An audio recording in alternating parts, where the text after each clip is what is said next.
Friend જય શ્રી કૃષ્ણ, જય Swaminarayan, happy new year all of you.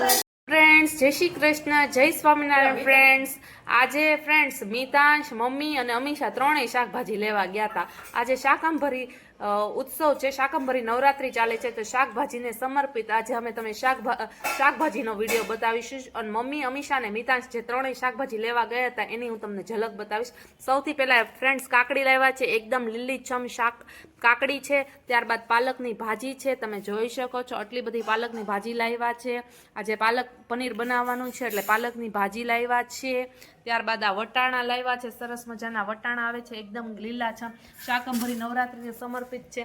ત્યારબાદ ફ્રેન્ડ્સ આ ગાજર લાવ્યા છે. ત્યારબાદ રીંગણા લાવ્યા છે. ફ્રેન્ડ્સ રીંગણા એકદમ સસ્તા થઈ ગયા છે, 20ના કિલો, એકદમ લીલાછમ છે. ત્યારબાદ આટલા બધા બટેટા લાવ્યા છે. ત્યારબાદ લીંબુ લાવ્યા છે. ત્યારબાદ ફ્રેન્ડ્સ આ મિતાંશ છે એ રમી રહ્યો છે શાકભાજી સાથે, તમે જોઈ શકો છો. ત્યારબાદ આ સફરજન લાવ્યા છીએ. ત્યારબાદ લાલ મરચા છે, લીલા મરચા છે, કોબી છે, ટમેટા છે અને ચણિયા બોર છે. ફ્રેન્ડ્સ આટલી બધી વસ્તુ છે એ મમ્મી, મિતાંશ અને અમીષા ત્રણે લઈ આવ્યા છે. ફ્રેન્ડ્સ તમે જોઈ શકો છો મિતાંશ અત્યારના રમી રહ્યો છે, શાકભાજીને જોઈ રહ્યો છે, એને પણ શાકભાજી બહુ જ ગમે છે.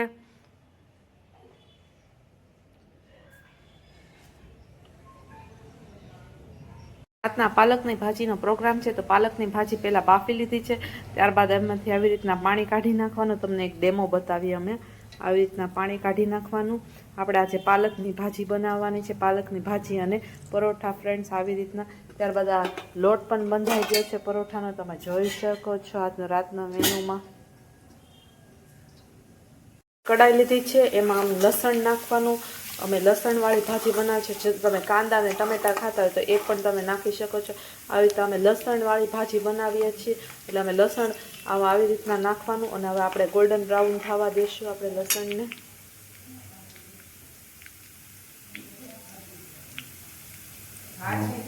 ભાજી એડ કરી દીધી છે. હવે આપણે બેઝિક મસાલા કરીશું.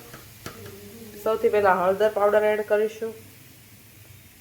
ત્યારબાદ ધાણા જીરું પાવડર,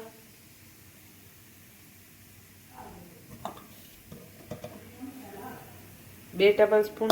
ત્યારબાદ 1 ચમચી મરચું, આ તીખું મરચું છે એટલે 1 જ ચમચી એડ કરીશું. ત્યારબાદ ફ્રેન્ડ્સ આપણે કાશ્મીરી મરચું એડ કરીશું કલર માટે. ત્યારબાદ ફ્રેન્ડ્સ સ્વાદ અનુસાર મીઠું એડ કરીશું અને હવે બધું મિક્સ કરીશું.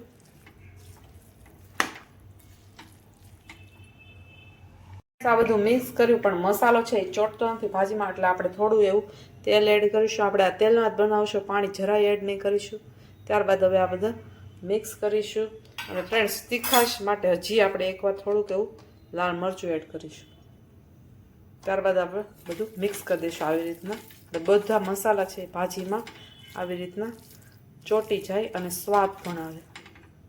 આપણી ગરમા ગરમ લસણની પાલકની ભાજી રેડી છે. આપણે એને પરોઠા સાથે સર્વ કરીશું. રાતના જમવામાં પરોઠા છે, તમે જોઈશો ગરબામાં છે એટલા છે, ઘણા બધા પરોઠા કર્યા છે. પછી આ પાલકની ભાજી છે લસણવાળી, તમે જોઈ શકો છો.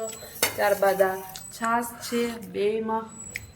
ફ્રેન્ડ્સ આજનું જમવાનું તમે જોઈ શકો છો, પાલકની ભાજી અને પરોઠા. જમવામાં પરોઠા છે. ત્યારબાદ તમે નીચે જોઈ શકો તો રોટલી છે, રોટલી અને પરોઠા બંને છે. ત્યારબાદ દૂધી બટેટાનું શાક છે સરસ મજાનું રસાવાળું. ત્યારબાદ આ ખીચડી છે, દૂધી બટેટાનું શાક ને ખીચડી બહુ જ સરસ લાગે, કોમ્બિનેશન બહુ જ પરફેક્ટ છે, સરસ છે, મજા આવે છે. ત્યારબાદ કચુંબર છે, ટમેટા અને આર્યાની કચુંબર છે, એમાં મીઠું ને મરચું નાખેલું છે. પછી આંબા હળદર ને હળદર છે. ફ્રેન્ડ્સ આ લાલ મરચાંની ચટણી છે અને આ છાશ છે. ફ્રેન્ડ્સ એટલું જમવાનું છે.